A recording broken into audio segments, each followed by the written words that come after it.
Hey guys, Pedro here to do an album review. Today I'm here to tell you about the latest from Dragony, Viribus Unitis, out January 15th on Napalm Records. This album has 12 tracks, 49 minutes in length, and this is the band's 4 full-length studio album. These guys are from Austria, they're a symphonic power metal band, and this is a concept album. An album about the story of Emperor Franz Joseph and his wife. Now, if you're expecting accuracy and the storytelling aspect of the record, you came to the wrong album and perhaps even the wrong band. They took a lot of liberties with the story. They took their own spin, if you will. I mean, there's zombies, there's lasers, there's people from space. There's almost anything that you can think of being thrown at you, and how this record is put together from a concept perspective and obviously from a lyrical content as well. So it's going to be a roller coaster ride. Buckle up. And that roller coaster ride really starts off with the overall structure of the album. I felt that they did a wonderful job alternating tracks, alternating style tracks in order to make the album move, in order to create fluidity, to create dynamic mechanisms that changes the eyesight of the listener with every single track, but always pushing you forward, sometimes faster, sometimes a little bit slower, but always moving you forwards, and also moving you up and down. Some songs are more cinematic, have a bigger impact, they bring you up, and then there's some songs that are a little bit more melodic, almost like ballads, that bring you a little bit down. The album never moves sideways. It always goes down this path, it always moves in one direction. It's just a matter of if it goes up or down and at what speed is it moving. But it's a very fluid album that has great playability from the first to the last song, is really well interconnected as far as the tracks are concerned, and I like the style and the different approaches and how they mingled all of these songs together in order to create an album that doesn't have any dead spots. There's not one single portion of this record where you feel like your tires are spinning but you're just not going anywhere, that there's a dead moment, that you're waiting for something better around the corner. This album doesn't have that problem at all. Very well balanced, very well connected from top all the way to the bottom. Now, as far as Soundscape is concerned, this is an album that's driven by 3 main core elements: keyboards, guitars, and vocals. And that's something that I was expecting coming in. When you think of symphonic power metal, perhaps those 3 elements are really the driving forces behind any album within that genre, this one being no different. As far as the keyboards are concerned, I like what they did. They have a major role in this album, but they change the approach depending on the song, depending on the mood, depending on the portion of the story that they're telling you. Sometimes the keyboards come forward with a little bit more of a symphonic pizzazz, so it makes the tracks a little bit more cinematic. It gives more volume to the songs, it makes them bigger. Some tracks are more power metal driven, so the keyboards are there for melody to create an ambiance, but not really drive the power or force of the songs. So I like the alternating factors that they used for the keyboards. How they used them throughout the album was really interesting. It didn't allow the record to feel repetitive from that perspective, and they were very diverse in the approach and sound that you got out of the keyboards as well. So all of these things put together allow the album to feel fresh, even though you're hearing keyboards all the way throughout, from the first all the way to the last song. As far as guitars goes, I really like the sound that they have. They have a very robust presence. They're not heavy necessarily, but they do have a bite, they do have some strength, they do have some force behind them, and when you match them with the drums, you really feel like they're the 1-2 punch that this album has to offer as far as the backbone of the overall sound experience.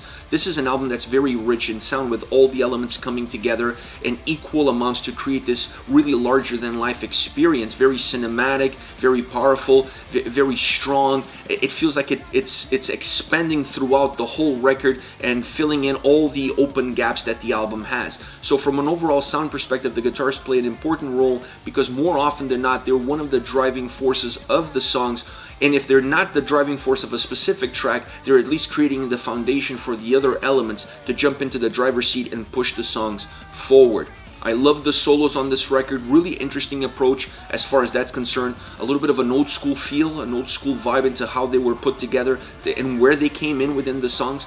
Most of the time taking a little piece of what the track had to offer musically and expanding it to make it a little bit more vibrant, to give a little bit more, open the windows, if you will, let the air in, let the song breathe. So the solos did that a lot throughout this record, and I thought that was a very interesting approach. Not completely breaking the songs or trying to go completely over the top and change the dynamics that the tracks had to offer, but rather just play along with how the song was coming, play along with the mood, the intensity, the vibe, the feel, the atmosphere that the track had, and just kind of igniting it and putting a little bit more that sensation on a pedestal.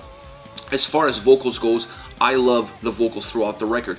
I don't just love the vocals, I love the tone, I love the delivery. I felt that they did a wonderful job telling the story, igniting the lyrics, bringing the lyrics to life, and I also enjoyed the backing vocals that are used in the choirs throughout this record.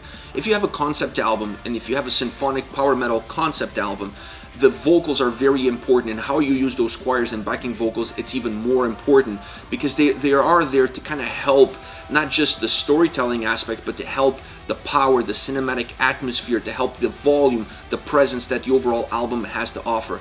I felt that it was very equal throughout this record. You don't feel like there's a song where perhaps you get surprised with how they used the combination of all these elements, so it's very balanced throughout.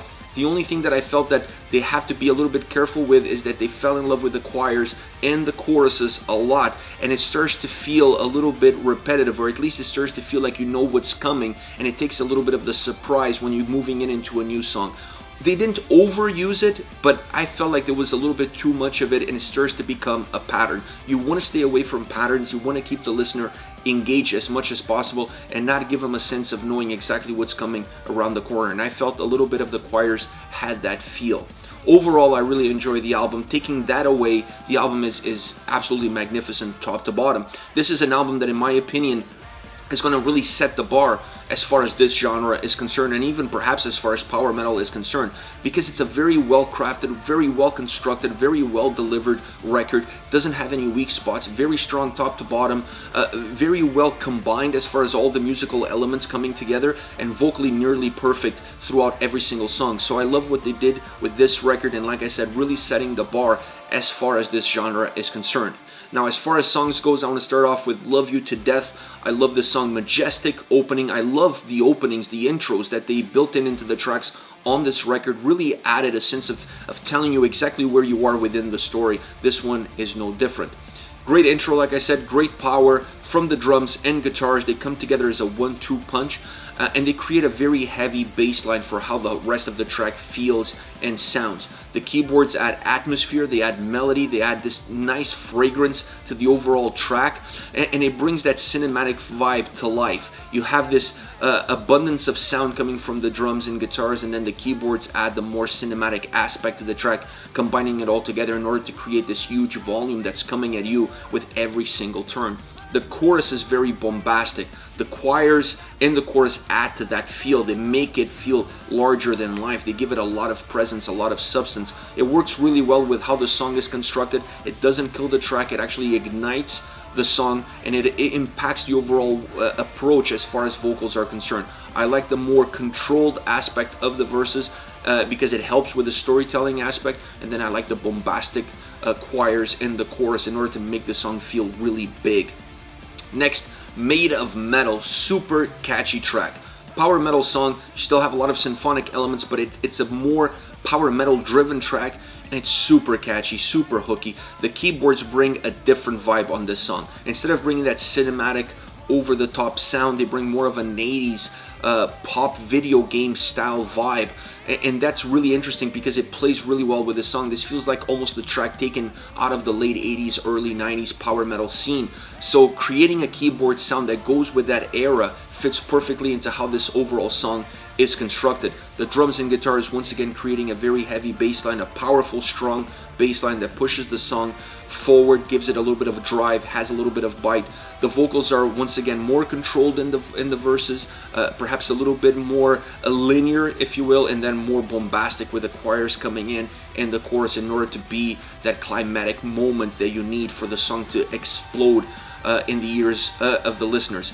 I love how hooky and how catchy it is. The simplicity that it has in the chorus adds to that, but obviously having the choirs magnifies it. It just amplifies how hooky and catchy this song really is.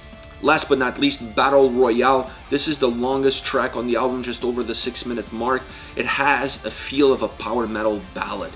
I'm not going to say that it's a power metal ballad straight through, because it does have some heavier moments. It's a song that has peaks and valleys as you move through it, but it has a lot of power metal ballad elements in it and how it's constructed. You're going to see them more perhaps in the verses, but you're also going to see them a little bit in the chorus, because this is a song that it feels like it's building towards something, and that something is that chorus, that bombastic chorus.